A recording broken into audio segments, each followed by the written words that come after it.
Bonjour à tous, bonjour à toutes. Merci de nous retrouver sur Kaby Média, le média du développement. Merci de nous regarder à la télé. Vous êtes sur Kaby TV, canal 113 partout en Afrique. Vous pourrez nous suivre sur le numéro 779 du bouquet Star Times. Merci de nous suivre sur les réseaux sociaux. Vous êtes sur Kaby TV, groupe Kaby Média et sur siaminfo.com. Merci une nouvelle fois de nous pratiquer du côté de l'AB. C'est sûr, la 96.5 en bande FM.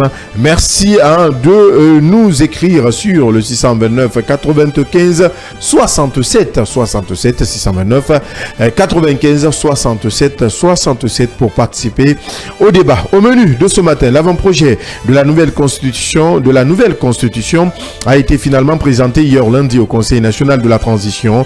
La rédaction de ce document qui a pris environ 3 ans, sa publication met fin à plusieurs questions qui ont fait couler encre et salive. C'est le cas du débat très houleux sur les conditions d'éligibilité à la fonction de président en République de Guinée. Cette interrogation qui a occupé le centre des débats depuis des années est enfin résolue, tout au moins les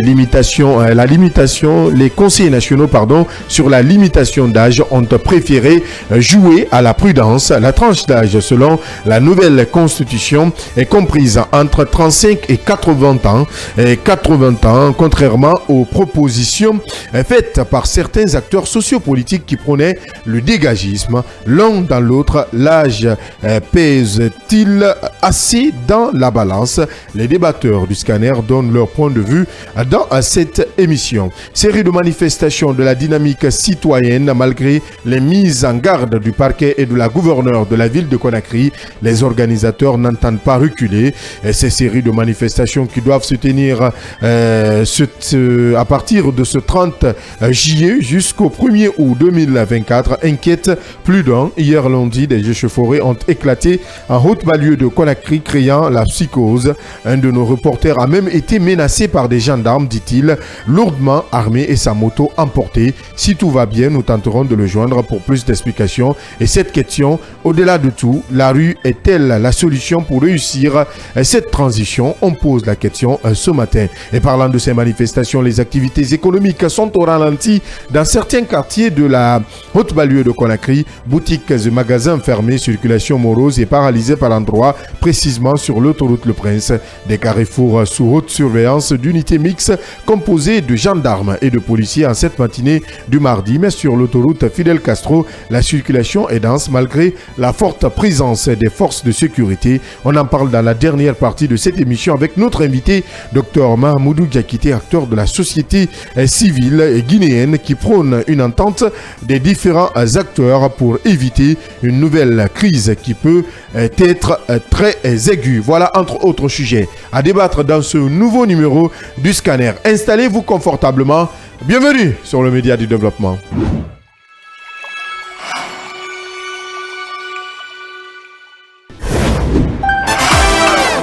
Dans un monde médiatique où la seule critique prospère, où les solutions sont voilées. Merci de nous écouter du côté de Bofa, de Boké, à Kagbele, à Tomboulia, à Somfonia, à Bessia, dans les nouvelles communes également. Merci de nous pratiquer si vous êtes à Imbaya, dans les taxis, dans les bonbonnas, dans les magbana, dans les marchés. Merci de préférer Kaby Média, le média du développement.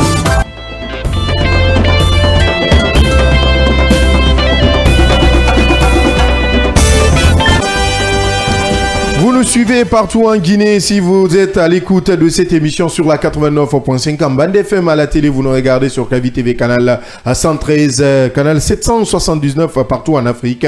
Merci une fois encore d'être en notre compagnie. Autour de moi, avec moi, les débatteurs de chaque matin qui vous aident à comprendre les différents sujets à l'ordre du jour. À ma gauche, Yaya Diallo, bonjour. Bonjour Abdallah, bonjour à tous. Bonjour Leba. Bonjour Abdallah et bonjour à tout le monde. Bonjour Mohamed Ba, le PM. Bonjour Abdallah et bonjour le micro aujourd'hui. Bonjour Abdallah. Oui, bonjour Abdallah et bonjour à l'ensemble des téléspectateurs et auditeurs de cette radio et groupe de médias. Merci et un coucou aux auditeurs du côté de Kiroti où nous sommes très très écoutés à Symphonie, également à la cimenterie. Merci de votre fidélité. Merci de nous écouter même ici même à Gimbaya, le quartier qui abrite notre siège. Allez, Diallo, on commence par cette actualité brûlante. Il faut le rappeler, l'avant-projet de la nouvelle constitution a été présenté hier au Conseil national de la transition avec la résolution d'une problématique qui n'avait que perduré. Il faut le rappeler, c'est la limitation d'âge pour la candidature aux différentes élections en République de Guinée. Cette candidature, notamment pour la présidence, cette tranche d'âge, j'y arrive, se situe entre 35 et 80 ans, ce qui met fin au débat. Absolument, ça met fin au débat parce qu'on avait entendu cela, mais bon, on comprend les uns les autres. Quand la Constitution, enfin, l'avant-projet devrait quand même être présenté à longtemps et que cela a pris assez de temps. Parallèlement aussi, nous entendons des discours aussi faisant la promotion, bien entendu, des nouvelles générations politiques.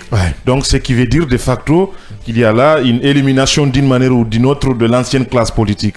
Donc, ce qui avait quand même suscité assez des suspicions au niveau de la cité, notamment, la limitation d'âge en ce qui concerne les éventuels candidats à la prochaine élection présidentielle. Naturellement, vous savez que la classe politique étant ce qu'elle est, nous avons des mastodontes dont l'âge varie entre 70 ans, actuellement c'est de là qu'il s'agit, 82 ans, voire 90 ans pour certains. Donc il était quand même assez effrayant dans certaines formations politiques de constater ou d'entendre effectivement qu'il y aurait une volonté de part et d'autre de vouloir limiter l'âge à 76 ans ou à 70 ans pour ainsi dire. C'était ça au début, c'était ça au débat. Le débat au début, j'avais écouté beaucoup de ministres qui disaient effectivement qu'il est hors de question de porter à la tête de la Guinée quelqu'un qui a plus de 70 ans. C'était plus possible parce que pour eux, l'erreur que la Guinée ou les Guinéens ont pu commettre, même si c'est des façades, j'ai compris le discours purement politique, c'était de porter le professeur Alpha Condé à son âge à la tête de la Guinée parce que après le premier mandat, dit-il, il n'était plus lucide, donc il fallait avoir, une tranche d'âge pouvant permettre évidemment à celui qui sera porté à la tête de notre pays de pouvoir mieux conduire notre pays et avoir toutes les facultés mentales, politiques possibles pour pouvoir diriger notre pays et de ne pas effectivement être quelquefois affecté par l'âge, naturellement, puisque nous le savons, sous Alpha, en tout cas en ce qui concerne le deuxième mandat ou au début du troisième mandat, il était affaibli par le poids du pouvoir. Ça, c'est un fait. Et nous avons vu actuellement aussi Joe Biden qui est complètement affaibli et qui ne peut plus aller au-delà de son premier mandat. Ça, c'est quelque chose de fondamental. Moi, je pense que la tranche d'âge aussi est quelque chose qu'il faille prendre compte. J'aurais bien voulu qu'on s'arrête à 75 ans. C'est fondamental. 75 ans. Oui, c'est mon avis. Ouais, mais le débat est ouvert. Le débat est ouvert, mais on met fin à tout ce débat, puisque si on situe l'âge entre 35 et 80 ans, c'est que déjà, je pense que ce sont des intellectuels qui ont réfléchi. Je pense que j'ose croire que c'est l'approbation du peuple de Guinée à Diallo. Est-ce que l'âge, j'ai posé la question. On n'est pas arrivé à ce niveau. Oui, non, je pense que c'est l'approbation. Parce que quand je dis l'approbation, ce que vous ne comprenez pas, c'est des différentes couches qui se retrouvent au CNT, qu'elles soient élues ou pas, mais ce sont des différentes couches. Choisies, désignées par le président.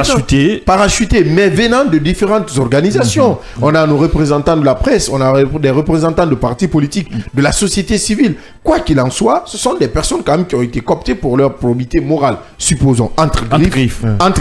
C'est pourquoi j'ai posé la question dans mon introduction. Est-ce que la tranche d'âge pèse dans la balance? Et je te repose cette question à nouveau. Ça pèse fondamentalement. Je ne sais pas pour quelle fin. Qu'est-ce qui a motivé, disons, cette proposition?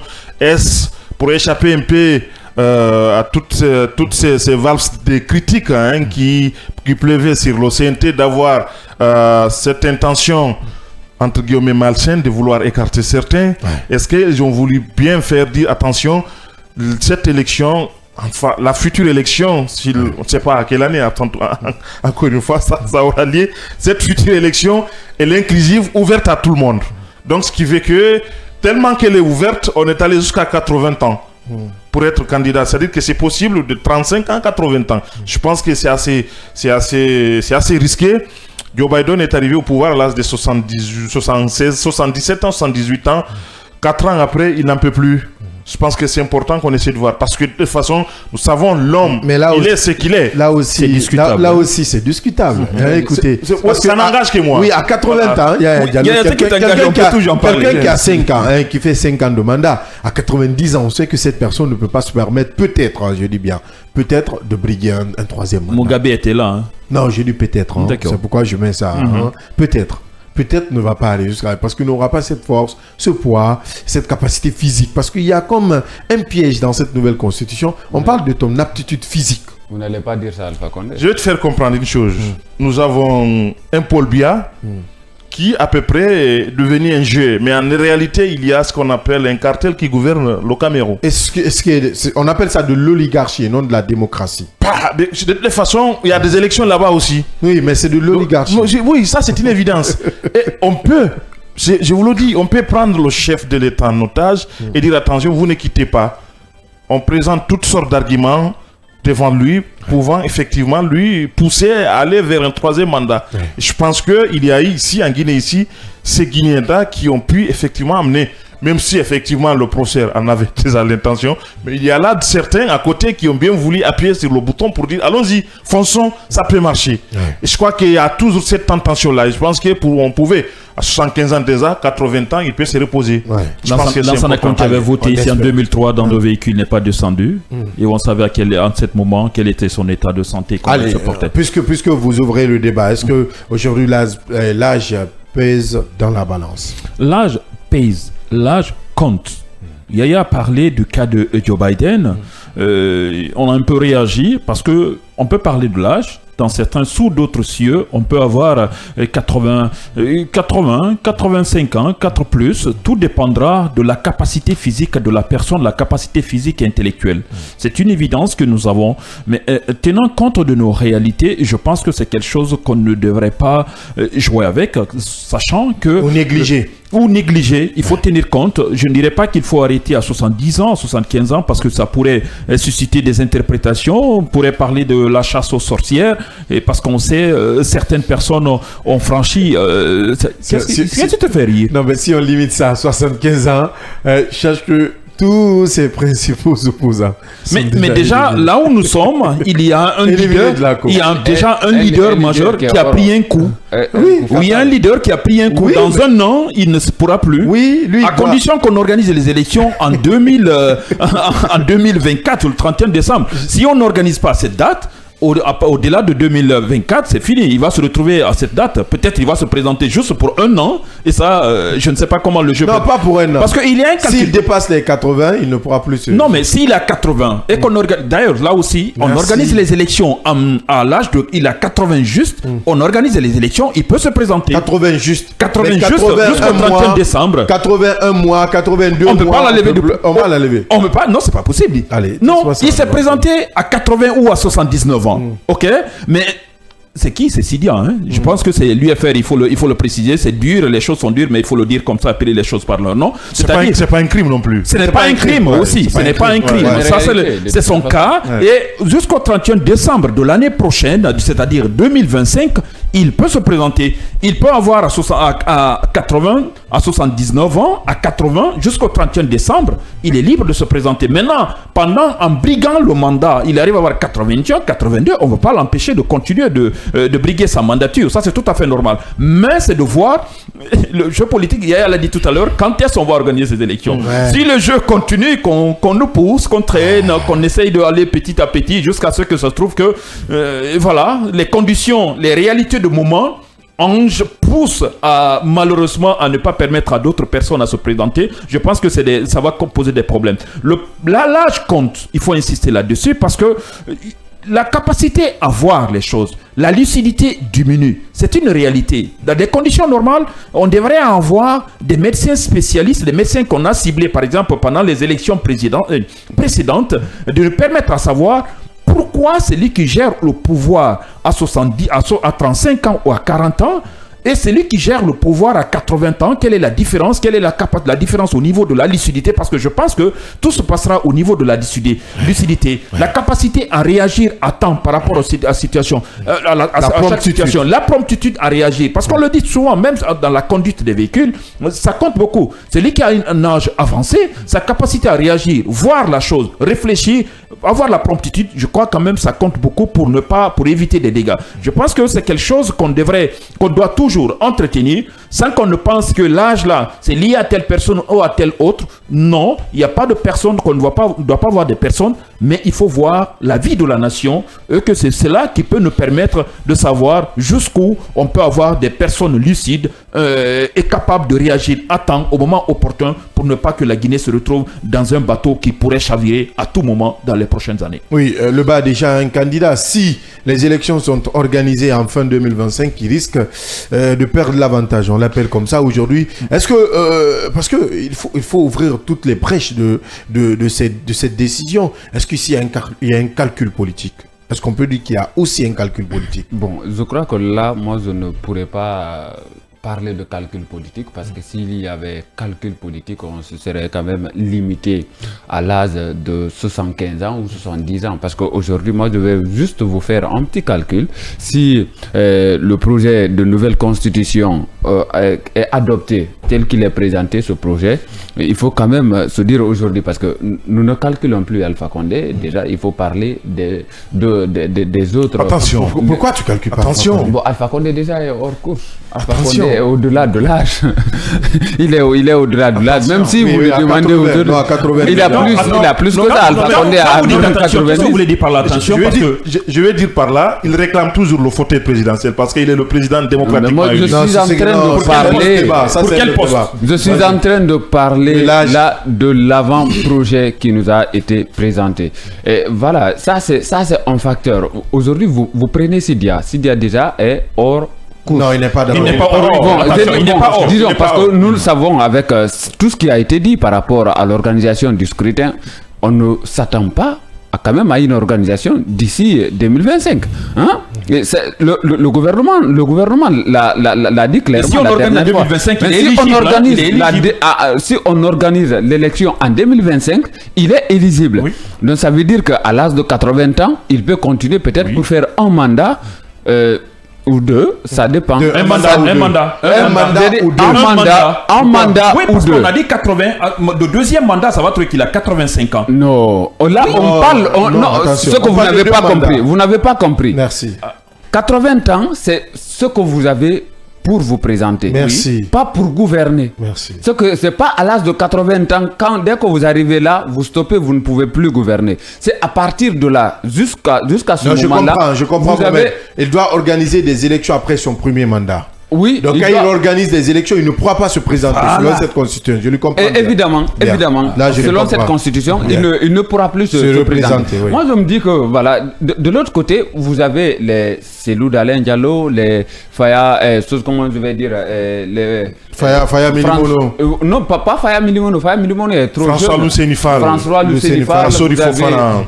Vous avez Lansana Kouyaté, donc dont certains auront après quelques années, 73 ans, 14 ans, 15 ans, 16 ans. Donc, ça veut dire que c'est une seconde ou une dernière chance qu'on a offerte à ces gens-là, quand même, pour pouvoir un peu, penser à ce fauteuil présidentiel, même si encore, si je dis bien si on jouait à un calcul politique, ça va encore être un autre problème à résoudre à ce niveau-là. Donc, moi, je me dis que, d'une part, l'âge, ce n'est pas ce qui compte beaucoup. Parce que, oui, c'est moi qui le dis, parce que souvent, il y a des jeunes qui peuvent venir au pouvoir. Par exemple, nous avons vu avec beaucoup de pays en Afrique, des jeunes qui viennent au pouvoir, et puis voilà, ils ont l'âge, ils ont de l'énergie, ils ont du jus même dans les jambes, tout et autres. On se dit non, voilà, tant que je suis là, et puis il faut que je continue.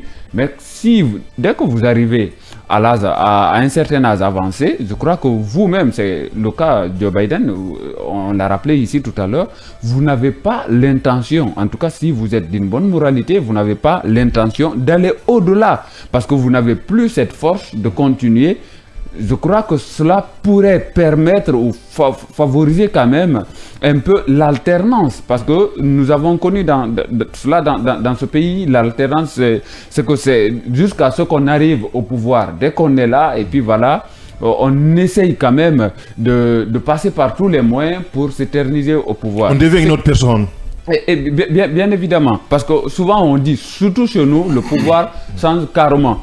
De l'autre côté, moi j'ai quand même parcouru un peu cet avant-projet, ce qui nous a été présenté avec tout ce qui est dedans. On parle de service militaire obligatoire, on parle, c'est-à-dire de 2 mandats, et puis il y a des intangibilités. Il faut quand même dire aujourd'hui que c'est une porte ouverte à tout débat critique vis-à-vis de ce débat scientifique ou des contre-propositions par rapport à cet avant-projet. Sa présentation, je crois que c'est normal, c'est quelque chose qui était attendu et c'est une bonne manière aussi pour des acteurs quand même de la vie politique ou socio-culturelle de apporter chacun de son côté, ne serait-ce que des critiques, des suggestions et autres, en tout cas des contre-propositions, et pour bien faire la chose. Bien, ce qui est déjà compris, on va aller avec quelques réactions d'auditeurs et de téléspectateurs au stand 600 à 29 95 67 67 629 95 67 67.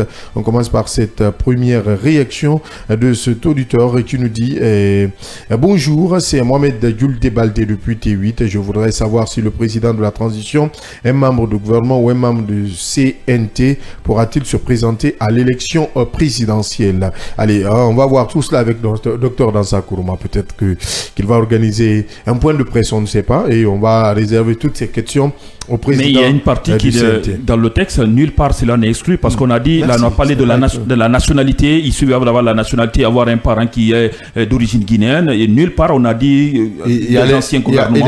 Il y a la loi organique.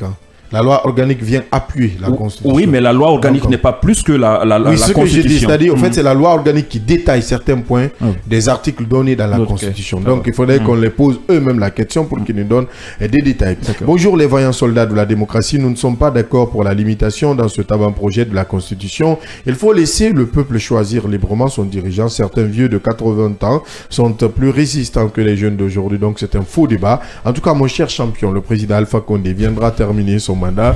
Alpha Condé reste et demeure l'unique président de la République. Nous ne sommes pas d'accord pour cette limitation d'âge. C'est une discrimination purement et simplement, mais nous n'allons pas accepter cette discrimination systématique. Cette constitution n'a pas mentionné la non-candidature des membres du CNRD. Donc, il y a un piège dedans. Bolokada Tourama, l'enfant chéri de Dingira et communicant du RPG Arc-en-Ciel. Allez, merci, c'est compris Bolokada. On continue, avec ses auditeurs et téléspectateurs. L'enfant chéri de Bouramaya Samaya, M. Silarou 15, Abdallah, mon grand patron, honorable Joe Bebeto, fidèle auditeur de votre émission Le Scanner, en train de vous écouter. Merci pour la fidélité. Ce qui est en train de se passer au Palais du Peuple, c'est un non-événement, juste un tape à l'œil, puisque le rôle du CNT, c'est de voter les lois et contrôler l'action gouvernementale. Et la Constitution est l'émanation du peuple, écrit-il. Abdallah, l'unique chose qui nous manque, c'est la sincérité, la fraternité et l'amour pour notre patrie, la Guinée. Il faut que nos dirigeants aient pitié de leur population. Abdallah, essayez de savoir si oui ou non le CNRD arrivera à nous organiser les élections en Guinée. Puisque la sincérité nous manque, il refuse de nous dire la vérité. Juste un tape à l'œil du CNT, signé l'enfant chéri de Bouramaya. Je me pose la question en commençant l'émission, pourquoi vous refusez de saluer mon Fama national? Allez, c'est un média de développement, vous allez certes comprendre. Bonjour Kavi FM, cet avant-projet est une bonne chose, c'est la constitution que la Guinée n'a jamais eue vraiment. En ce qui concerne la candidature au président de la République. Qu'est-ce qu'il veut dire?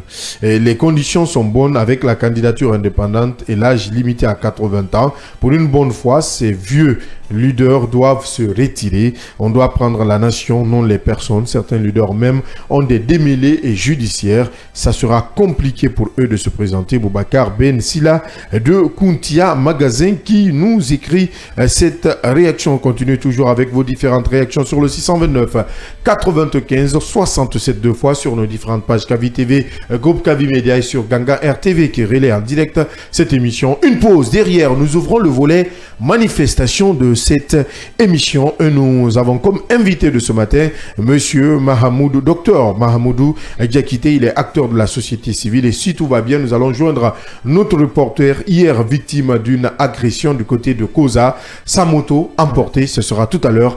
Gardez votre confort d'écoute, on se retrouve dans quelques instants.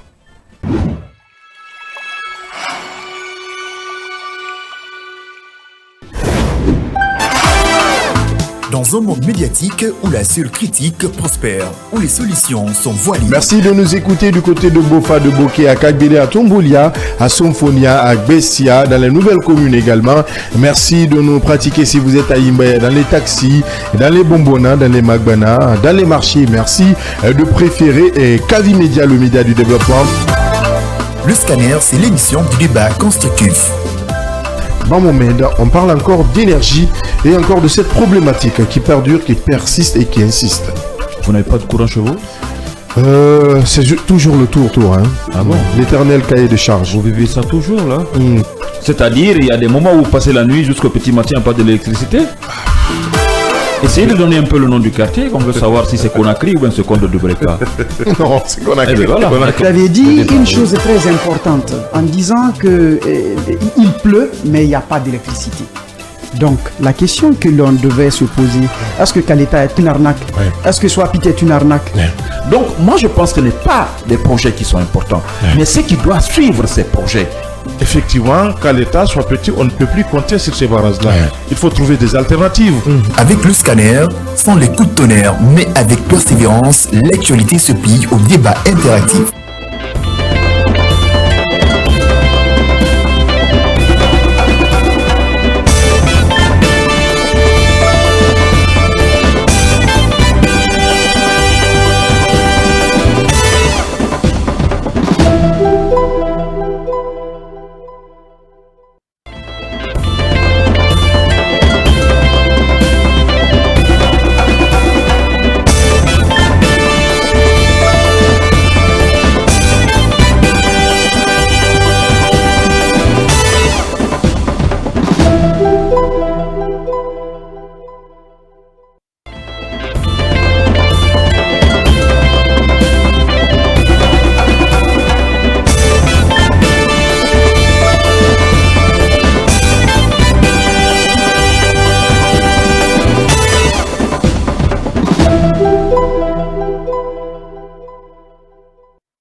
Dans un monde médiatique où la seule critique prospère, où les solutions sont voilées. Merci de nous écouter du côté de Bofa, de Boké, à Kagbele, à Tomboulia, à Somfonia, à Bessia, dans les nouvelles communes également. Merci de nous pratiquer si vous êtes à Imbaya, dans les taxis, dans les bonbonnas, dans les magbana, dans les marchés. Merci de préférer Kavi Média, le média du développement. Le scanner, c'est l'émission du débat constructif. Bon moment, on parle encore d'énergie et encore de cette problématique qui perdure, qui persiste et qui insiste. Vous n'avez pas de courant chez vous? C'est toujours le tour, hein. Ah bon? L'éternel cahier de charge. Vous vivez ça toujours là? C'est-à-dire, il y a des moments où vous passez la nuit jusqu'au petit matin, pas d'électricité? Essayez de donner un peu le nom du quartier, qu'on veut savoir si c'est Conakry ou bien c'est Conde de Breka. Non, c'est Conakry. Eh ben voilà. Vous avez dit une chose très importante en disant que il pleut, mais il n'y a pas d'électricité. Donc, la question que l'on devait se poser, est-ce que Kaleta est une arnaque? Est-ce que Swapit est une arnaque? Donc, moi je pense que ce n'est pas des projets qui sont importants, mais ce qui doit suivre ces projets. effectivement, qu'à l'État soit petit, on ne peut plus compter sur ces barrages-là. Il faut trouver des alternatives. Avec le scanner, sans les coups de tonnerre, mais avec persévérance, l'actualité se plie au débat interactif.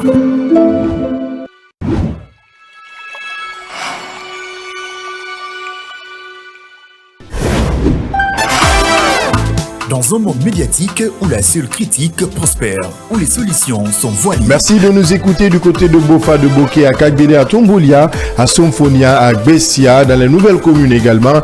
Merci de nous pratiquer si vous êtes à Imbaya, dans les taxis, dans les bonbonnas, dans les magbana, dans les marchés. Merci de préférer Kavi Média, le média du développement.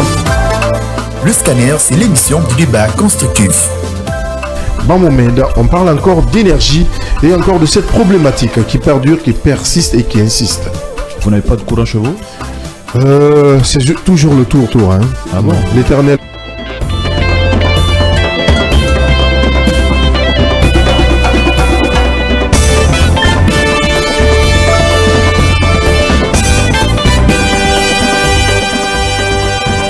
9h37 à Conakry. Si vous nous pratiquez, vous êtes sur la 89.5 en bande FM à la télé. Vous nous regardez sur Kavi TV, canal 113 du Booker Star Times. Partout en Afrique, 779. Vous pourrez nous suivre en direct dans cette émission également sur notre site d'information siaminfo.com. Là-bas également, vous pourrez nous écouter ou nous regarder en direct. Série de manifestations de la dynamique citoyenne malgré les mises en garde du parquet de la gouverneure de la ville de Conakry. Les organisateurs n'entendent pas reculer. Ces séries de manifestations qui doivent se tenir à partir de ce 30 juillet jusqu'au 1er août 2024 inquiètent plus d'un. Hier lundi, des échauffourées ont éclaté à Haute-Banlieue de Conakry, créant la psychose. Un des reporters de notre média a même été menacé par des gendarmes, dit-il, lourdement armés, sa moto emportée. Si tout va bien, nous tenterons de le joindre dans cette émission pour plus d'explications. Et cette question, au-delà de tout, la rue est-elle la solution ultime pour réussir cette transition?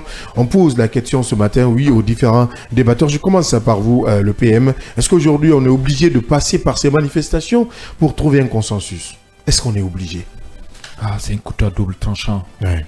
Connaissant ce qui se passe quand on parle de manifestation, et que le plus souvent qu'on parle de violence, sans parler même de mort, qu'on parle de violence qu'on ne mérite pas, qu'on se demande pourquoi il faut manifester pour enregistrer des cas de violence, qu'on arrive à le prix d'une moto que vous vous êtes sacrifié pendant des mois ou des années avant de l'avoir, en un trait comme ça, ceux qui sont censés nous protéger nos biens, sont accusés, parce qu'on ne va pas dire c'est eux, sont accusés de vouloir soustraire ce bien. Je crois que ça fait mal. De l'autre côté, si on se dit que ce soit dans nos textes de loi écrits depuis très longtemps ou que ce soit en tout cas une forme de démocratie dans notre pays et qu'on arrive à dire on ne veut entendre nulle part d'une manifestation, d'une contestation, d'une protestation, quel que soit le régime en place, je me dis que ce n'est pas normal.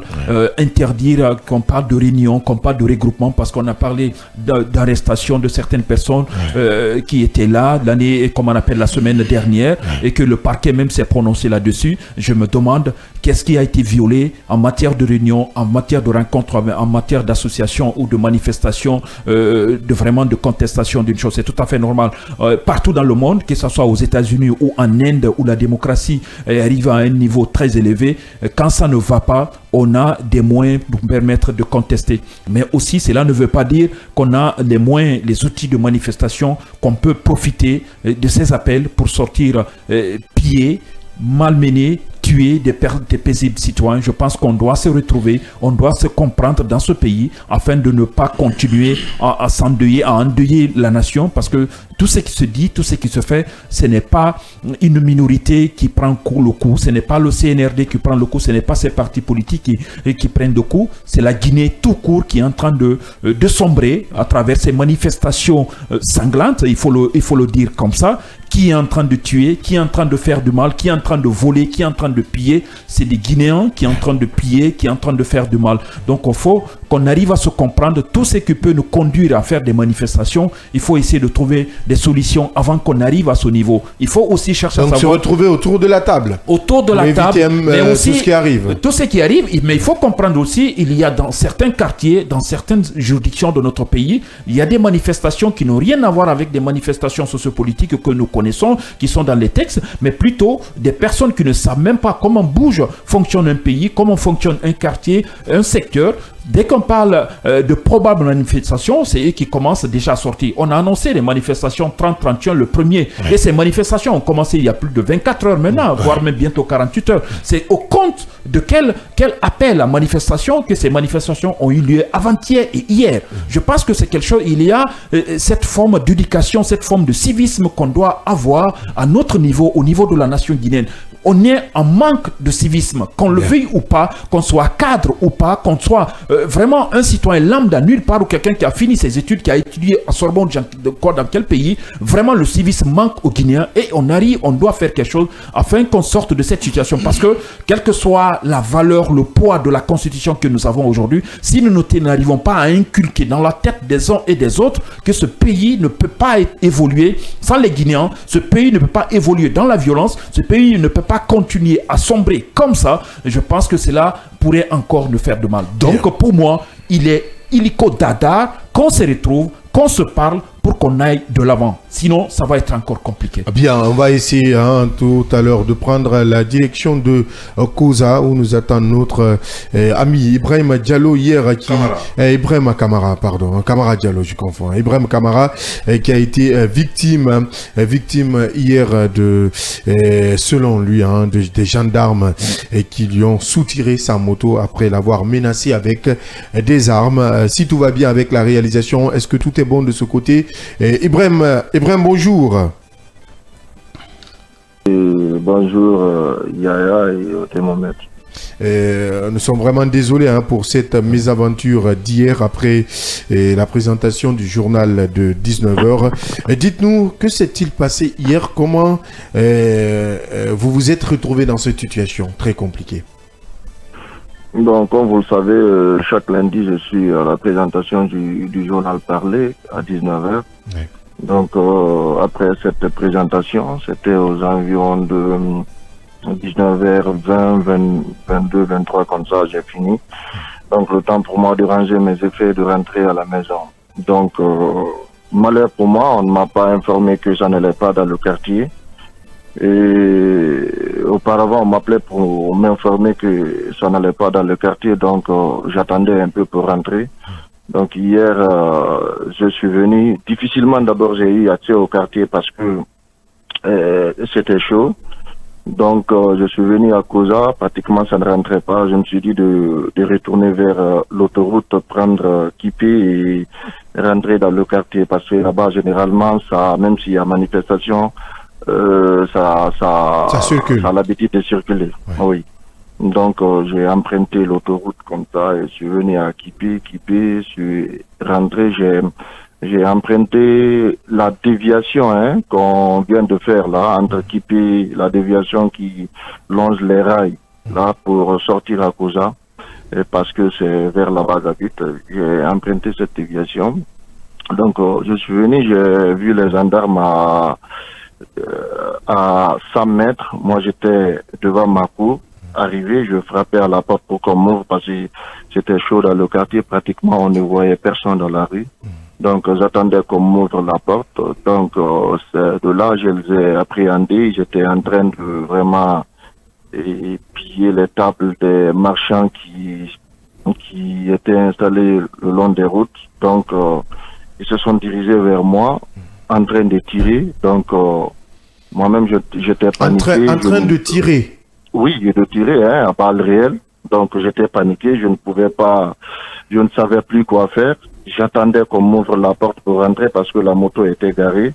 Et donc difficilement, celui qui m'ouvrait la porte, lui aussi il avait peur, donc il a fait ça comme il savait que c'était moi. Moi-même j'ai crié pour me présenter, je suis journaliste de la présentation de Heureusement pour moi, est-ce que vous pouvez revenir sur ce passage parce qu'on a le réseau oui, il venait vers moi, les gendarmes lourdement armés, et ça tirait. Donc je ne pouvais pas rester là et me présenter. Je me suis dit d'abord de sauver ma peau et après la moto, même si après certainement je pourrais retrouver la moto, mais si une balle m'atteignait là-bas, ça allait être compliqué. C'était une question de vie. Donc quand ils ont ouvert la porte, je suis rentré brusquement. On a fermé la porte.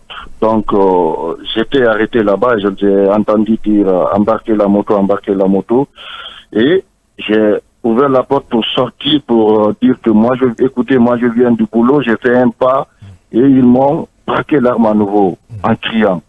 Donc je me suis dit de ne pas risquer et j'ai fermé la porte. Parce que là, ils ont embarqué la moto et ils sont partis et ça tirait partout.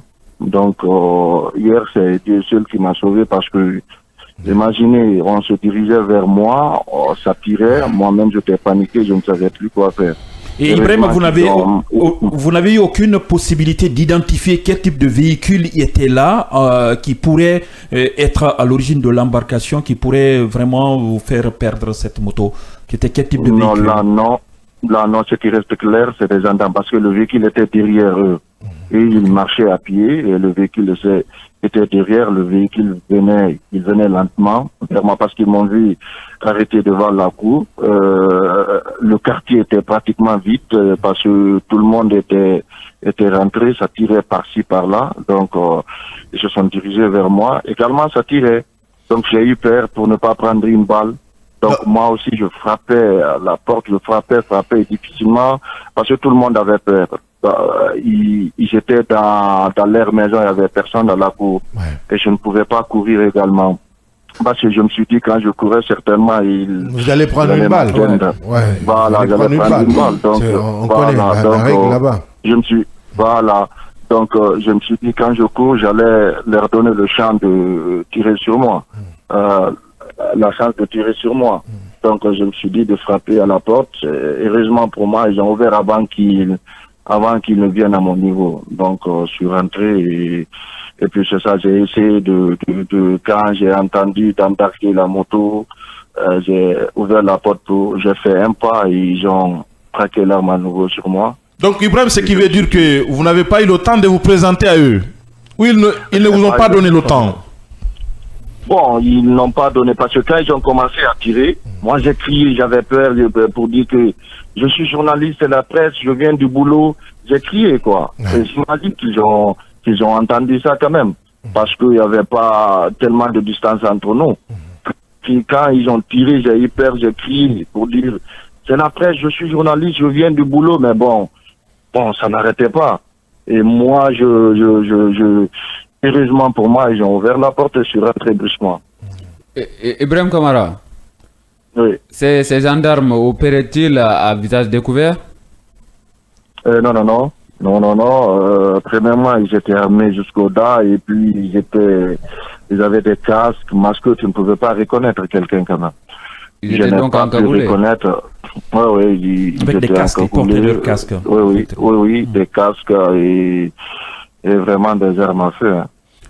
Là, est-ce que vous confirmez que ce sont des armes non conventionnelles pour des manifestations?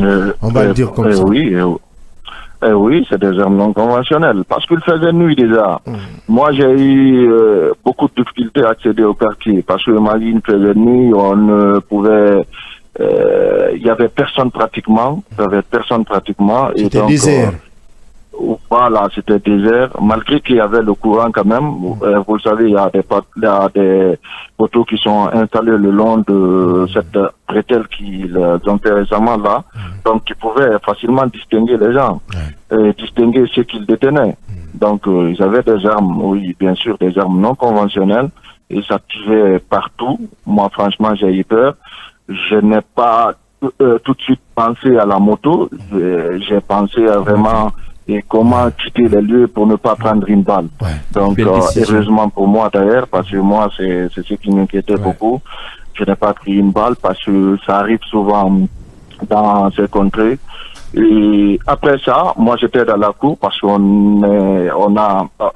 j'entendais ces gendarmes vraiment arrêter des personnes, prendre leurs motos et partir avec les motos. Et parce que j'entendais les voix dans la cour, c'est un peu et on tirait par-ci par-là, on rentrait même dans les coins du quartier pour vraiment saccager des trucs, des tables, des vendeuses et vraiment frapper aux portes. Et c'est ce que moi surtout j'ai regretté parce que moi je me dis si toutefois il y a une manifestation, ces gendarmes sont là pour vraiment aider ceux qui ne sont pas dans ce genre de choses-là pour vraiment rentrer.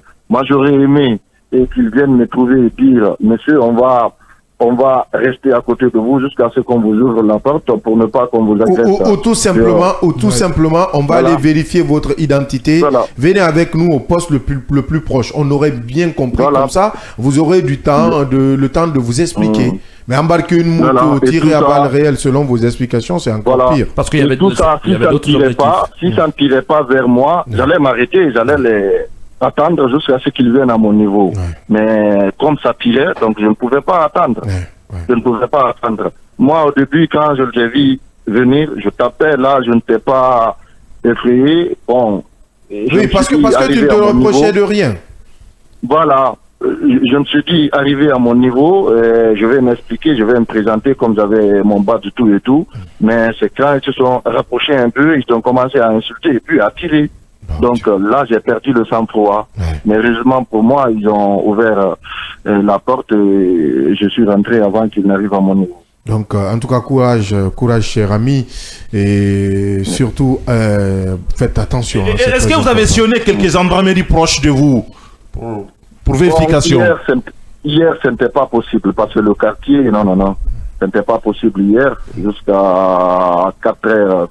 Environ 3 heures, 2 heures, ça tirait quand même ici. Ce n'était pas possible de sortir.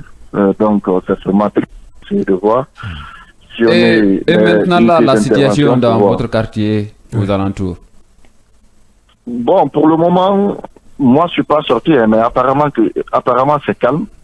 Depuis le matin, ça n'a pas tiré. Mais on entend moins de bruit des engins. Parce qu'il pleut. Non, la circulation même, elle est morose.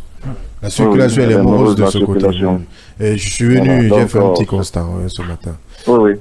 En tout cas, bon courage, cher ami, bon courage. Et allez voir aux alentours, les gendarmeries aux alentours, voir si il y a une possibilité de retrouver la moto. Je crois qu'il a pris une bonne décision de se protéger que de protéger la moto. Parce que vouloir protéger la moto, c'est les deux qui allaient partir ensemble. L'âme et la moto. Maintenant, c'est la moto qui est partie. On ne le souhaite pas. Allez. Merci. En tout cas, bon courage, Ibrahim. Bon courage à toi, cher ami. Merci. Et allez, vous avez écouté ce témoignage poignant de notre cher ami Ibrahim Kamara de Siam Info. Vous êtes son directeur de publication et déjà hier nuit vous étiez certes informé de ce qui est arrivé de ce côté aujourd'hui. Est-ce qu'il faut craindre même pour la sécurité de nous, de notre corporation, également du citoyen lambda qui n'est pas forcément lié à cette série de manifestations? Bon, malheureusement, dans notre pays, pendant les manifestations, c'est comme ça se passe. La plupart des personnes qui sont prises pour cible, vous allez trouver que ce sont des personnes qui n'ont rien à voir avec la manifestation, qui viennent tomber, c'est-à-dire dans ces pièges ou guet-apens, disons, voilà, des hommes en uniforme, ou soit parfois même pris à partie ces personnes-là par des manifestants elles-mêmes. Et souvent, parce que des personnes qui sont en train de manifester, non seulement connaissent la position des agents, c'est-à-dire arrivent facilement à fuir parce qu'ils connaissent le quartier et se cacher. Mais vous qui ne manifestez pas, vous ne savez rien de ce qui se passe et puis vous venez facilement, vous pouvez tomber dans ces embuscades-là et puis finalement vous êtes soit arrêté ou blessé, soit par des manifestants ou parfois par des agents qui pensent que vous êtes dans le lot des manifestants. Le cas d'Ibrahim, j'ai eu vent de cette situation hier tardivement aussi parce que j'avais un problème de téléphone. Il m'a appelé fatigué. Je ne pouvais pas décrocher parce que le téléphone se plantait un peu. c'est une situation, disons, déplorable. Ça ne devrait pas vraiment arriver parce que la meilleure façon aujourd'hui, quand même, ces agents du maintien d'ordre sont dotés des armes conventionnelles, des armes qui ne sont pas létales en ce qui concerne les manifestations. Comment circonscrire des manifestations? Comment empêcher ou parvenir quand même à calmer les gens? Je crois, à un moment donné, il faut revoir ce pan-là. Le Premier ministre le disait à un moment, Bahouri, par rapport à toutes ces manifestations, à ces cas de mort et autres. Je crois bien que le pays n'a vraiment pas besoin de cela. Mais maintenant, la question fondamentale, est-ce qu'il faut obligatoirement passer par ces manifestations-là pour se faire entendre? Je crois que c'est aujourd'hui au gouvernement et au CNRD de nous trouver quand même ce dialogue, d'ouvrir ce couloir de dialogue avec des acteurs concernés pour ne serait-ce que parler de cette situation-là. Je crois que ça peut nous éviter aujourd'hui de telles situations parce que vous le savez, ces derniers temps quand même, il y a eu pas mal d'avancées par rapport aux infrastructures autres et nous savons bien ce que les manifestations engendrent ici quand elles sont organisées. Nous assistons à une casse quand même de certains biens, chose qui est déplorable par des manifestants et souvent nous assistons à des cas de mort aussi, chose qui est déplorable parce que souvent il y a des accusations de part et d'autre. Vous le savez bien que souvent il y a des manifestants qui accusent des forces de l'ordre d'avoir, c'est-à-dire d'user des armes, c'est-à-dire létales pour parvenir un peu à disperser les gens dans la manifestation, sauf que ces agents disent toujours avoir utilisé quand même des armes conventionnelles comme étant le gaz lacrymogène et puis voilà tout pour parvenir un peu à calmer les choses. L'un dans l'autre, je crois aujourd'hui, il faut faire un rétropédalage, une prise de conscience par rapport à tout ce qui se passe, ouvrir un cadre de dialogue pour qu'on puisse vraiment quitter ce navire de manifestation. Allez, c'est déjà compris. Oui, il y a Diallo par rapport à cette situation qui devient très très embarrassante parce que, il faut le dire, comme je l'ai sous-titré, on l'a sous-titré ensemble, la dynamique citoyenne veut défier les autorités. Parce qu'après, c'est un sentiment de défi que nous ressentons aujourd'hui, au-delà de cette mésaventure qu'a vécu notre reporter. Il y a aussi un autre aspect qu'il faille souligner, c'est cette défiance aujourd'hui. Les autorités à travers le parquet qui rappellent que les manifestations sont interdites en République de Guinée. Pour le moment, la gouverneure de la ville de Conakry, qui contrôle quand même cette grande capitale, parle aussi d'interdiction manifeste, d'interdiction des sites de manifestations ici à Conakry, mais on a assisté hier soir à ce communiqué de la dynamique citoyenne qui, coûte que coûte, vaille que vaille, veut aller à ces manifestations. C'est un fait. Je crois que après la Première Guerre mondiale, il y a eu des pourparlers. Même si cela n'a pas pu marcher, il y a eu la Seconde Guerre mondiale. Mais après tout cela, avec tout ce qu'on a pu assister comme dégâts humains et matériels, on s'est retrouvés autour de la table et puis finalement, on s'est entendu. Ce qui sous-entend que la vie elle-même passe par le dialogue, le compromis et le consensus. Nul au monde ne peut prétendre gouverner de façon solitaire et quelquefois même avec la force aussi longtemps que possible. Ce qui veut dire que quand vous gouvernez, vous vous présentez comme étant le plus faible. Vous cherchez le compromis.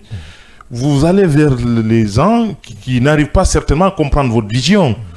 Nous sommes tous d'accord que aujourd'hui, le général s'inscrit dans un pragmatisme réaliste dans le cadre de la mise en œuvre d'un certain nombre de projets.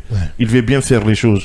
Mais encore une fois, on a des Guinéens avec lesquels on ne parle pas. C'est pas des ennemis. C'est pas des... Peut-être on fait dire que c'est des adversaires, mais ce sont des Guinéens. Si vous ne les comprenez pas, mais approchez-les, écoutez-les. On ne peut pas continuer comme ça pour dire que tous ceux qui ne sont pas avec nous sont contre nous et comme tel, il faut les traiter comme des ennemis. Ça ne peut pas marcher dans une république. Nous sommes dans une république. Il faut qu'on ait cette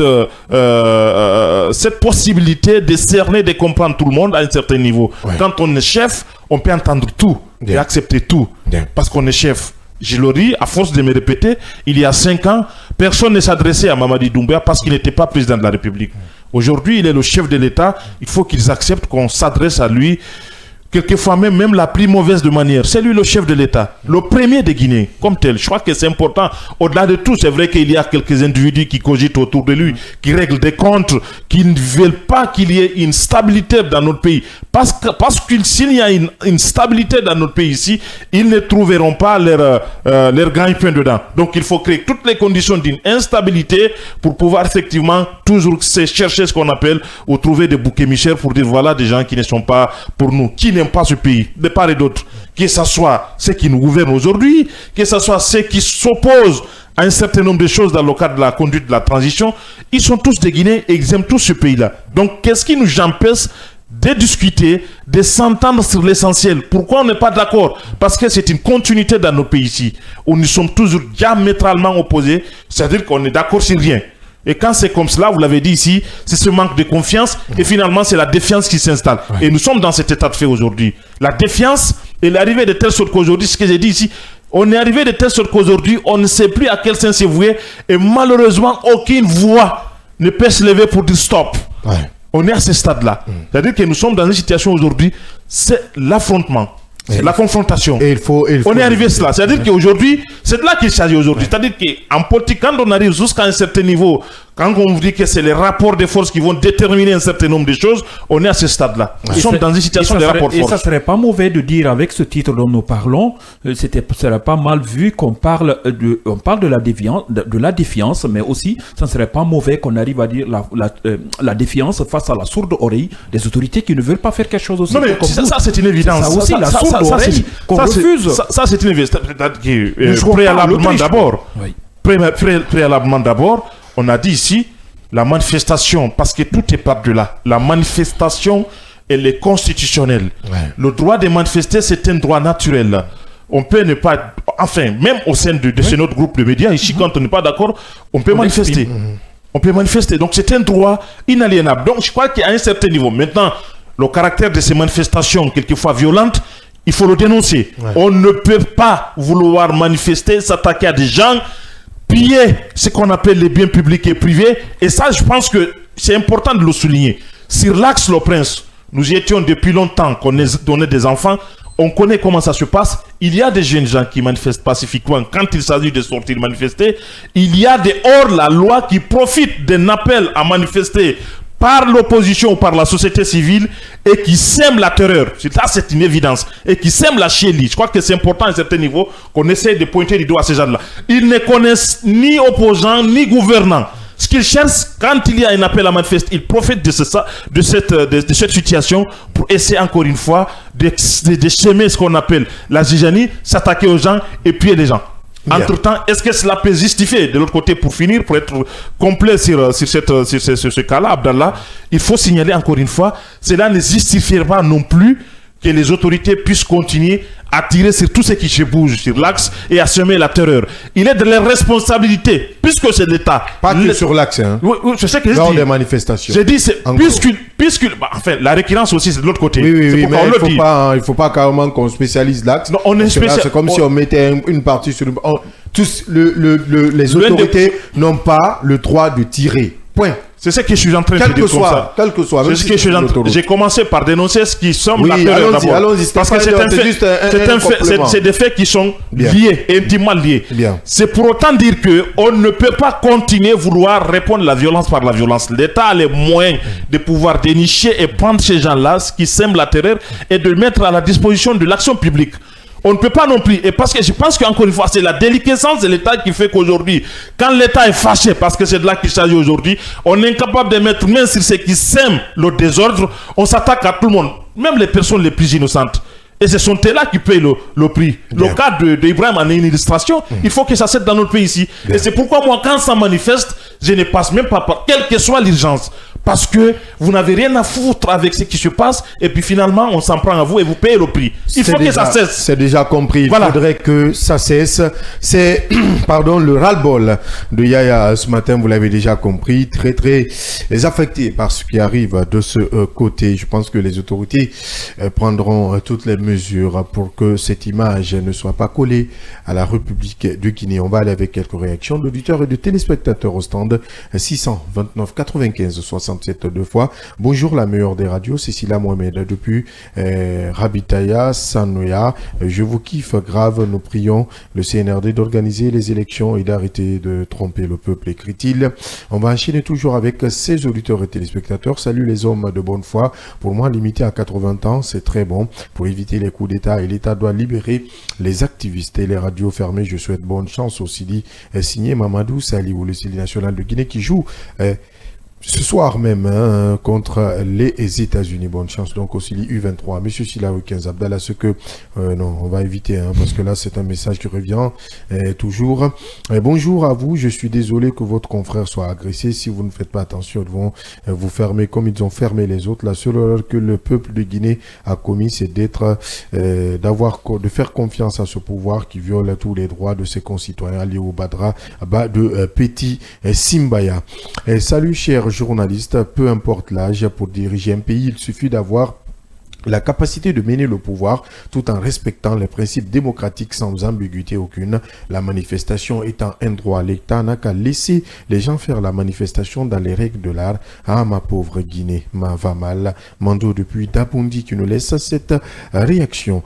Gando Dara Diallo, bonjour à vous. La vie de la nation est assujettie aux lois et aux institutions. Cependant, tel peuple, tel dirigeant et tel dirigeant, telle institution. Parlant de cet avant-projet constitutionnel, on ne peut que donner le soin au temps d'apprécier. J'estime que l'affaire de limitation d'âge est un débat stérile. L'histoire politique nous a prouvé que l'âge n'est pas un facteur certain pouvant attester la lucidité entre jeunes et vieux, car beaucoup de jeunes nommés à des postes de responsabilité ont brillé par leur manque de lucidité. Qu'Allah protège notre pays. Amen. Bonjour Kavi, en Guinée, on sait que ce n'est pas les manifestations qui se passent, mais c'est des troubles à l'ordre public avec les adolescents qui ne savent pas pourquoi ils sont dans la rue et ça se passe dans la même zone. On connaît tous ces zones, mais on doit faire une étude approfondie sur ce axe qui est devenu une autre république où même ces leaders politiques, personne ne loge dans cette zone. Franchement, l'axe est devenu comme une zone invivable. Vivement une refondation. Aboubakar de Kountia qui nous écrit cette réaction. On y va avec cette dernière réaction avant de poursuivre cette émission de notre Mamadou Alpha Djambouria qui nous écrit cette réaction. Salam à vous et à mes parents de Dalaba Dintin Djambouria d'Akamada, mon village natal. La candidature indépendante est un grand risque pour notre pays. Si le CNT adopte cette idée, on aura des vendeurs de cocaïne à la tête de notre pays pour la destinée de notre pays. On n'a qu'à laisser aux partis politiques. Il revient, qu'est-ce qu'il dit? Bon, je sais pas, les SMS qui tombent. Il dit, Djambouria, il y a beaucoup d'SMS qui viennent en même temps. L'âge n'a pas de problème, c'est la lucidité qui compte, car il y a des vieux qui sont plus forts que beaucoup de jeunes de nos générations. Mon général, le 5 septembre, vous nous avez dit que personne ne mourra à cause de son opinion politique et depuis votre arrivée, il y a eu 47 jeunes tués par balle, dont une femme par balle réelle hier. Paix à l'âme de toutes ces victimes. Mamadou Alpha Djambouria qui témoigne. Hier, ils ont retiré beaucoup de motos aux usagers. Même à Bambeto, les policiers ont poignardé un potard et emporté sa moto. C'est à vérifier, Djambouria, il faut le dire. Pour le moment, nous n'avons pas reçu cette information. Il faut le préciser. On parle de cette crise qui s'installe et qui risque d'être aiguë entre le gouvernement et les acteurs de la vie nationale. C'est une série de manifestations aujourd'hui qui bloquent le pays et bloquent les activités socio-économiques dans beaucoup de quartiers, il faut le dire, de la route banlieue de Conakry. Le constat est palpable ce matin. Et pour en parler, nous avons pour invité Dr Mahamoudou Diakité. Il est acteur de la société civile. Bonjour docteur. Bonjour docteur. Bonjour. Ça va? Oui, ça va. Allez, je pense que la fraîcheur ne vous a pas emporté ce matin. Absolument pas, je suis lucide. Merci de m'avoir donné la parole. Ouais. Joyeux anniversaire à vous. Vous êtes Kavi à un an. C'est le scanner. Plutôt le scanner à un an. Autant pour moi, joyeux anniversaire. Et actuellement, dans la sphère médiatique, Kavi n'est pas quand même un des moindres. Ouais. C'est un poids lourd désormais dans la sphère médiatique. Merci. Ouais. Parlant de cette crise qui s'installe et qui risque de perdurer si les différents acteurs, notamment les acteurs de la société civile, les acteurs politiques, ne se retrouvent pas autour de la table. Aujourd'hui, économiquement, le pays est frappé. Certains quartiers de Conakry sont presque paralysés avec les habitants qui vivent dans la terreur. Aujourd'hui, vous qui êtes acteurs de la société civile, vous qui militez, vous avez une association qui milite dans ce sens, dans la sensibilisation pour la paix et la promotion de la bonne gouvernance. Aujourd'hui, quel est votre constat? D'abord, avant d'aborder cette question, il y a des préalables. Je vais parler de l'avant-projet. Vous savez, la Constitution, c'est la poutre de nos institutions. Et pour cela, vous avez vu, il y a assez d'innovation dans cette Constitution. Si toutefois elle acquiert la volonté générale, elle sera l'une des meilleures constitutions dans la sous-région. Et la candidature indépendante, ce n'est pas l'apanage de la Guinée. Dans tous les pays, ça existe. Aussi, le parrainage existe dans beaucoup d'autres pays. Et aussi, le débat télévisé. Vous savez, par le passé, les différents candidats à la magistrature suprême ne faisaient pas de débat à la télé. C'est une innovation. Donc, ceux qui concourent à la magistrature suprême sont obligés d'être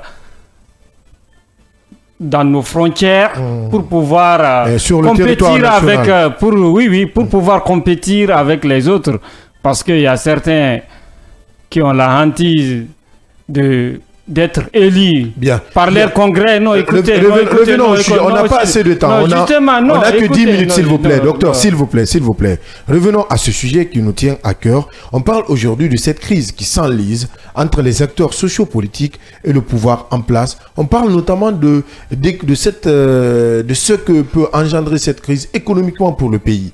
Vous êtes à la tête d'une association qui sensibilise dans le cadre de la paix et de la bonne gouvernance, de la promotion de la bonne gouvernance. Aujourd'hui, après le constat, qu'est-ce que vous aviez eu à constater sur le terrain? Vous, d'abord en tant qu'acteur de la société civile, que pouvez-vous dire à ces différents acteurs?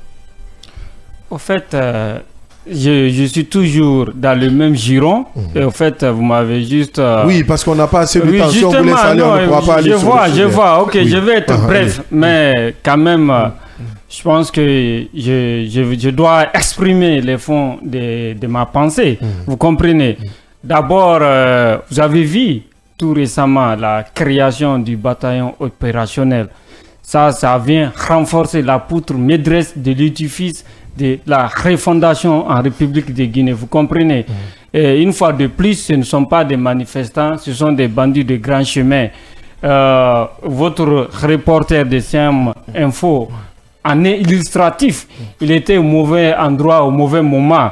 Donc, il a dit être confondu à ces barbares, à ces bandits de grand chemin. Vous comprenez? Qu'est-ce que vous avez des preuves? Écoutez. Non, c'est une question. J'assume mes promos, monsieur Abdallah.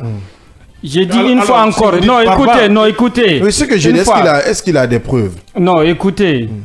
Non, mais laissez-moi. Je dis, ce ne sont pas des manifestants, ce sont des bandits de grand chemin. Vous comprenez? Vous avez des preuves? Non. Il faut que vous acceptez. Non, mais laissez-moi chiter. Mais vous s'enflammez pas, on vous pose la question, vous répondez. Je suis en train de défiler mon argumentaire. Est-ce que vous avez des preuves qu'ils sont des bandits de grand chemin? C'est juste une question. Vous allez comprendre. Je dis une fois de plus, ce ne sont pas des manifestants, ce sont des bandits de grand chemin. On sait, beaucoup de citoyens par le passé qui vaquaient librement à leurs occupations ont été victimes de ces manifestants. On peut manifester pacifiquement et non s'attaquer aux citoyens qui vaquent à leur occupation. C'est pourquoi nous disons, ce ne sont pas des manifestants, ce sont des bandits de grand chemin. D'ailleurs, le droit de manifester est consacré dans la charte qui fait office de constitution en République de Guinée. Vous comprenez? Mais ces manifestations, ou bien ces droits de manifester, doivent être faits dans les limites prévues par la loi. On ne peut pas... C'est vrai, c'est un droit inaliénable, mais ça doit être exécuté dans les limites prévues par la loi. On ne peut pas manifester à tout bout des champs sans prendre au bien des citoyens, entraîner une instabilité politique dans notre pays. C'est pas possible. C'est pourquoi le CNRD a l'obligation d'assurer la quiétude sociale. Vous comprenez? D'ailleurs, il ne faut pas réduire le débat. Militarisant toute la capitale. J'ai dit une fois encore, ce ne sont pas des manifestants, ce sont des bandits de grand chemin. Le CNRD a l'obligation d'assurer la quiétude sociale. En militarisant tout. Non, écoutez, est-ce que... non, justement, non, monsieur Ba, d'ailleurs, c'est une question à $1 million. En militarisant... le micro. Non, justement, il y a des gens qui manifestent la nuit. Pourtant, les manifestations sont bien circonscrites. Il y a un itinéraire, il y a l'horaire, il y a la date de départ, la date de fin, d'arrivée, tout ça là. Mais eux, ils manifestent la nuit.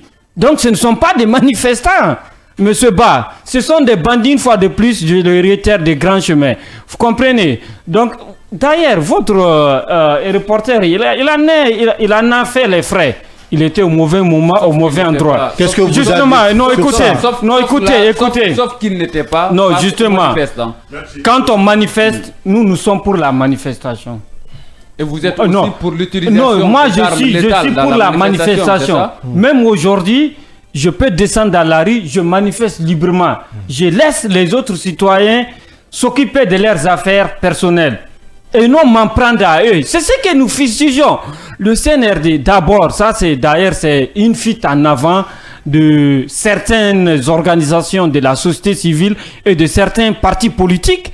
Parce que les partis politiques, d'ailleurs, ça a été dénoncé au niveau de la restitution de l'évaluation des partis politiques. On sait que certains partis politiques ne participent pas à l'éducation civique de leurs militants. Pourtant, c'est une obligation, c'est un devoir d'un parti politique de participer à l'éducation civique de ses militants. D'ailleurs, certains partis politiques, au lieu de faire cela, ils enflamment même, ils attisent le feu. Parlons de ces manifestations et de cette manière de réprimer les manifestations. Est-ce que vous, aujourd'hui, vous appréciez le fait que des armes létales soient utilisées dans la répression des manifestations? Une fois de plus, c'est pas, je le dis encore, c'est pas un monopole. La Guinée n'évolue pas en vase clos. En temps normal, les armes létales. D'ailleurs, avez-vous les preuves que les armes létales ont été utilisées? Mais Ibrahim l'a dit ici. Non, écoutez. Non, on va se comprendre. Non, je ne passe pas à côté. D'accord, je vais éclaircir. Ils étaient lourdement armés. Oui. Mais avait-il tiré sur les gens? Mais il avait dit qu'il tirait à balles réelles. À balles réelles. C'est qu'il l'a dit. Celui qui le dit, il l'assume. Non, je continue. Balles réelles et armes conventionnelles. Écoutez. On utilise pour les manifestations pacifiques, les armes létales ne sont pas autorisées. Même si ce sont des bandits, les armes létales ne sont pas autorisées. Mais si nous assistons à une anarchie dans nos rues, surtout dans le Grand Conakry, je pense que l'État a l'obligation d'assurer la quiétude sociale. D'ailleurs, en empêchant le trouble à l'ordre public. Ces manifestations, oui, justement, d'abord, il faut avoir à l'esprit, c'est la police et la gendarmerie dans les zones urbaines qui assurent la sécurité. On est d'accord? Non. On va le laisser aller. Allez-y. C'est la police, pour qu'on puisse mieux comprendre. Bien sûr, c'est la police et la gendarmerie qui assurent l'ordre public, le maintien d'ordre, dans les zones urbaines en tout cas, vous comprenez? Mais il arrive des fois que cette police administrative de maintien d'ordre est débordée. Donc l'armée vient en appui. Est-ce qu'on a parlé d'armée? Non, on a parlé de gendarmerie. Non, écoutez. Il n'a pas parlé d'armée. Non, lui, il a dit qu'ils étaient lourdement armés. Vous comprenez? Moi, j'ai dit non, écoutez, moi, je parle d'armée. Allez, allez-y. Maintenant, on se comprend. Mais c'est Abdallah, calmez-vous. Non, moi, je ne suis pas énervé. Moi, c'est moi qui parle de l'armée. Bien, moi, je suis pas énervé. Non, écoutez. Le seul qui n'est... Non, écoutez. Je dis, si, par exemple, la police et la gendarmerie sont débordées par des bandits de grands chemins, l'armée peut venir en appui, c'est pas interdit. Pourquoi pas l'armée ne viendrait pas en appui? C'est bien possible. Si toutefois ce ne sont pas... Vous avez entendu hier le cas de mort. Oui. Et cela vous mettez au dépend de qui? Des manifestants, des agents de maintien d'ordre. Le cas de mort, la dame qui a l'ancien régime nous apprend du nouveau. Écoutez du nouveau. Pour l'instant, personne ne connaît celui qui est le commanditaire de ce meurtre. Personne ne connaît. Celui qui a la preuve, il peut s'adresser au parquet. Qui a vu la personne tirer sur ce manifestant? Qui a la preuve? Personne ne connaît. Non, ce que donc, je dis, on met à l'actif. Non, justement, on met à l'actif. La justice mènera les enquêtes. On saura qui est l'assassin. Bien sûr. Bien. Mais pour l'instant, il ne faut pas aller vite en besoin de dire que non, ce sont les policiers ou bien les gendarmes qui ont... Non, je pense que... Pas dit, hein. Non, écoutez, il faut savoir et raison garder. Une fois de plus, le CNRD a raison de surseoir à ces manifestations fantaisistes dans notre pays. D'ailleurs, nous sommes dans un régime exceptionnel. Le Premier ministre l'a dit plusieurs fois, qu'il y a certains, à travers ces manifestations, aimeraient, si toutefois leur volonté est faite, un retour rapide à l'ordre constitutionnel par des moyens illégaux. Mais qui connaît ces moyens illégaux? Est-ce que vous ne trouvez pas... Les manifestations aussi en font partie. Est-ce que vous ne trouvez pas aujourd'hui qu'un couloir de dialogue, c'est-à-dire le retour à la table, autour de la table, pourrait nous épargner de ces manifestations-là? Merci, M. Ba, vous m'étendez la perche. Je pense que tout celui qui est de bonne foi sait que le CNRD a tendu la main plus d'une fois. Il y a eu un dialogue inclusif interguinéen et de surcroît un dialogue interreligieux. Donc on ne peut pas, disons, taxer le CNRD d'être dans une logique de monologue. Absolument pas. Le CNRD, qu'est-ce qu'il peut faire? C'est de tendre la main, inviter tous les acteurs sociopolitiques, le corps sociopolitique autour de la table. S'il y avait eu un dialogue franc entre Guinéens, est-ce que la CEDEAO allait rappeler dans sa dernière sortie de privilégier le dialogue? S'il y avait eu un dialogue franc, sincère, justement, le dialogue il est franc. D'ailleurs, il est ultra franc, sincère et inclusif. La CEDEAO est dans son rôle de faire des critiques ou des amendements. La CEDEAO est dans son rôle. D'ailleurs, aucun régime démocratique n'est parfait dans le monde. Partout, les pays dits démocratiques cherchent à améliorer leur démocratie. Aux États-Unis, savez-vous qu'il y a eu des présidents qui ont été assassinés au pouvoir? Je ne vous l'apprends pas. Il y a Lincoln, il y a Gilfred McKinsey et Kennedy. Les États-Unis ne sont-ils pas démocratiques? Ils sont démocratiques pourtant. Et il y a deux présidents qui ont échappé à une tentative d'assassinat. Ronald Reagan et tout récemment Donald Trump. Ça a quel lien avec le débat? Non, le lien est très simple. Bien. Les gens, ils sont en train de tirer à boulet rouge sur le CNRD. Mais moi, écoutez, vous vous transformez en défenseur du CNRD.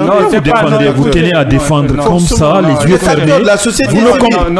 Vous ne compatissez pas. On a parlé de cas de mort hier, de la dame. Nulle part, vous n'avez exprimé vraiment votre désolation. Et illico, de l'autre côté, vous accrochez au bateau du CNRD en défendant. Je ne sais pas. Société civile ou quoi? C'est une société civile, vous défendez, ou c'est une société militaire, sécuritaire, vous défendez? N'oubliez pas que c'est une société civile née sous le CNRD aussi. Justement, c'est bon, tous les qualificatifs sont bons. Je le dis encore.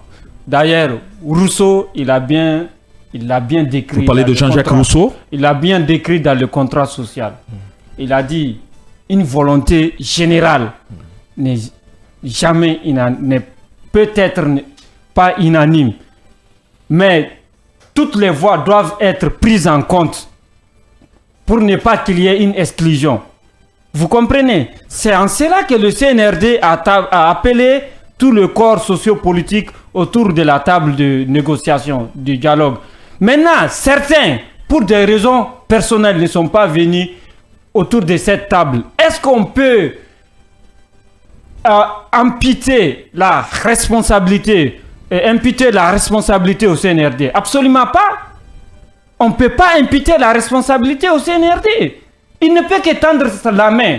Et encore dire que je suis défenseur, il y a certains qui, on sait, ils sont en connivence. Certains acteurs de la société civile, d'ailleurs c'est un secret de polichinelle, qui sont en connivence avec certains partis politiques et certains opérateurs économiques. Pourquoi ceux-ci sont-ils... Qui sont-ils? Non, écoutez, je ne vous l'apprends pas. Non, mais sont-ils dans la défense de l'intérêt général? Absolument pas. Il dit que c'est un secret de polichinelle. Oui, justement. Ça veut dire que c'est connu de tous. C'est de tous, bien sûr. Non, une fois de plus, j'assume mes propos. D'accord. C'est pourquoi je vous aime. Non, justement, non, j'assume mes propos. C'est pourquoi je vous aime. J'assume mes propos. Je dis, si certains sont en train de reconnaître les efforts du CNRD dans la reconstruction de notre pays et dans la rectification institutionnelle, sont traités, je ne sais quoi, de tous les noms d'oiseaux.